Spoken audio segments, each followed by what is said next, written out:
Welcome to Seneschal. Today we are going over our expanded HQ options and our tried and true troop choice. I'm also going to touch on the Gemini Superior, since I still think of them as being hand in hand with Celestine rather than as a separate elite option that I would take without her. Let's get started. Celestine has changed quite a bit. No longer a unit with her Gemini, probably being the single most impactful change in my mind. She dropped 40 points to 160, lost 1 wound down to 6. Her Healing Tears ability has also been tweaked, in large part due to her not being in a unit with the Gemini any longer. It now heals one of them if wounded, or if the single remaining model is unwounded, you may return a model to the unit with full wounds. Slightly weaker than before, as you would not return a lost model every turn without fail, whether anyone else was in the unit was wounded or not before. Much more importantly, if you lose both Gemini, Celestine is not able to use her ability any longer to bring them back, as without a unit on the table, she cannot return a model to that unit in coherency, so she just can't return a model. This is disappointing, but perhaps we can see a tweak to this at a later date. She no longer grants a boon to Acts of Faith directly unless you make her your Warlord, where she is required to take the Warlord trait to attempt to generate more Act of Faith points. Her Saintly Blessings also saw a slight change. Still grants the same +1 to Shield of Faith within 6 inches, but grants +2 to Gemini to allow them to retain the same 4-up invuln that they had before, as long as they stick close to her.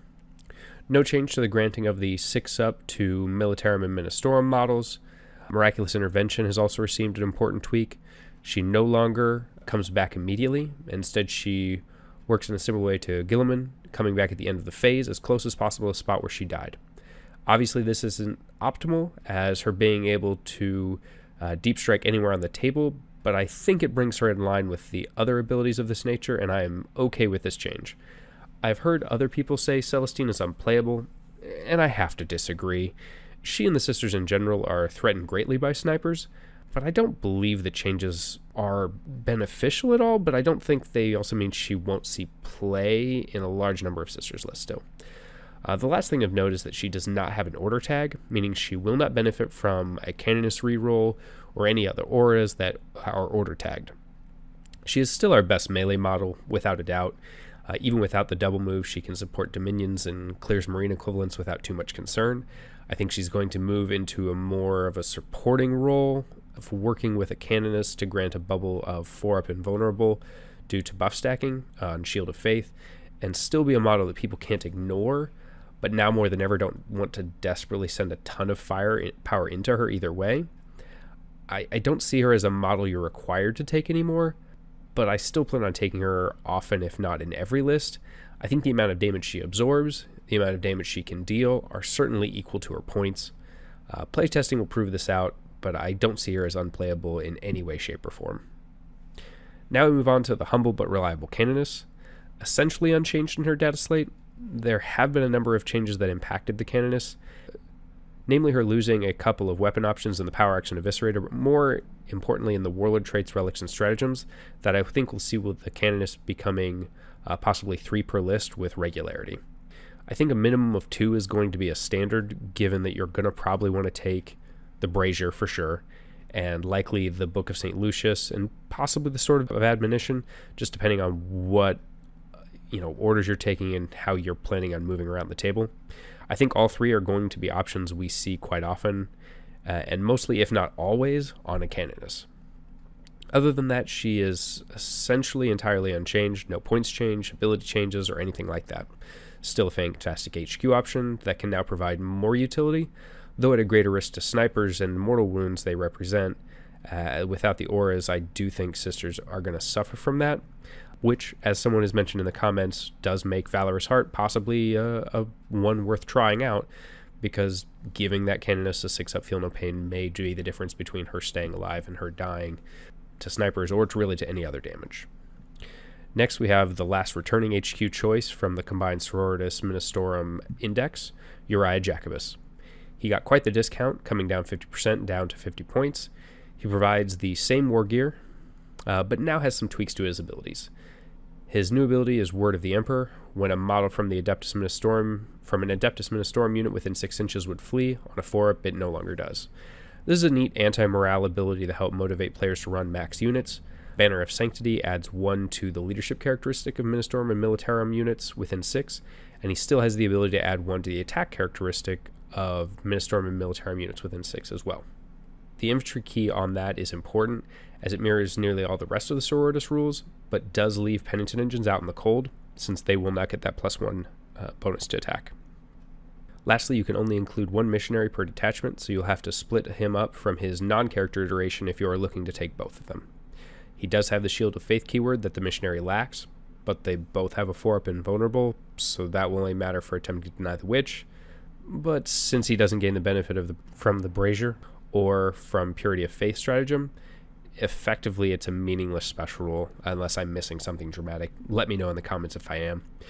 He is much improved from his previous iteration, mostly just by his cost.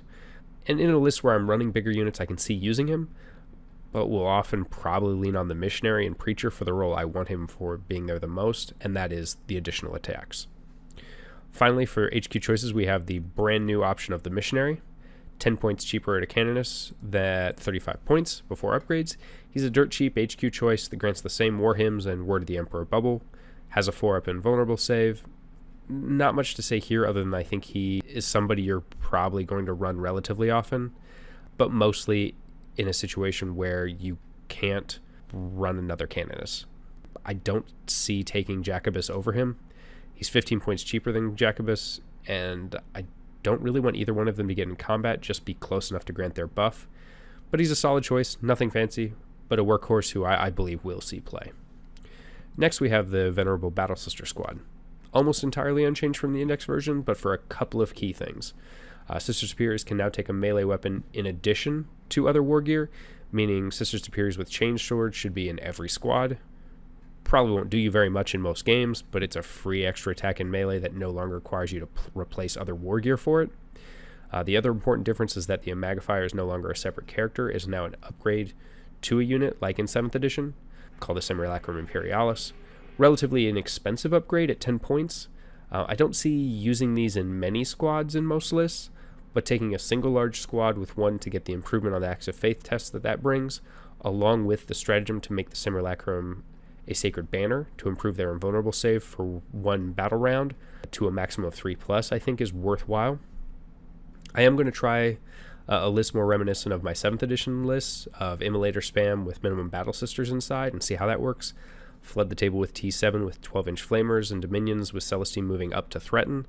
My previous thinking on Battle Sisters remains the same. Nothing fancy, but certainly serviceable.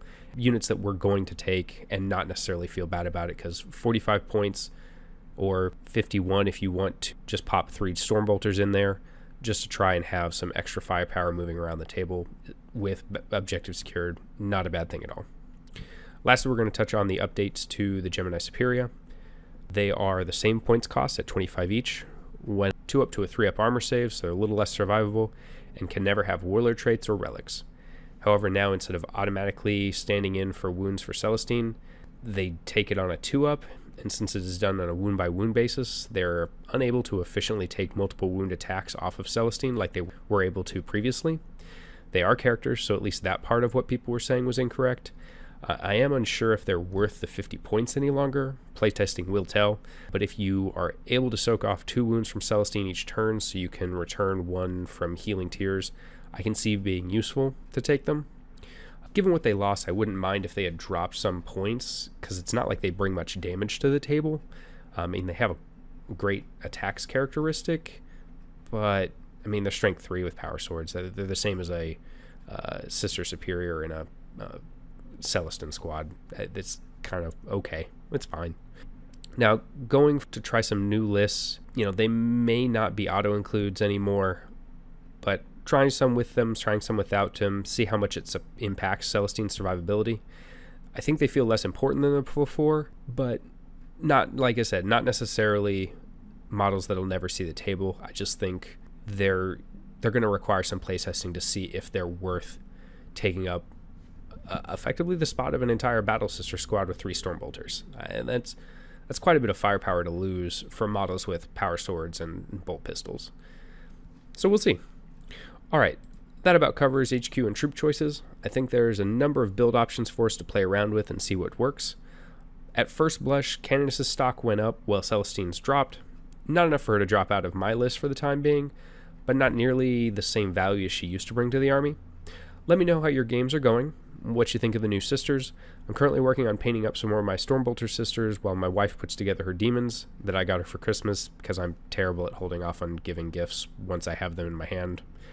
So I hope you guys have had some fun games, and happy wargaming, and Ave Imperator.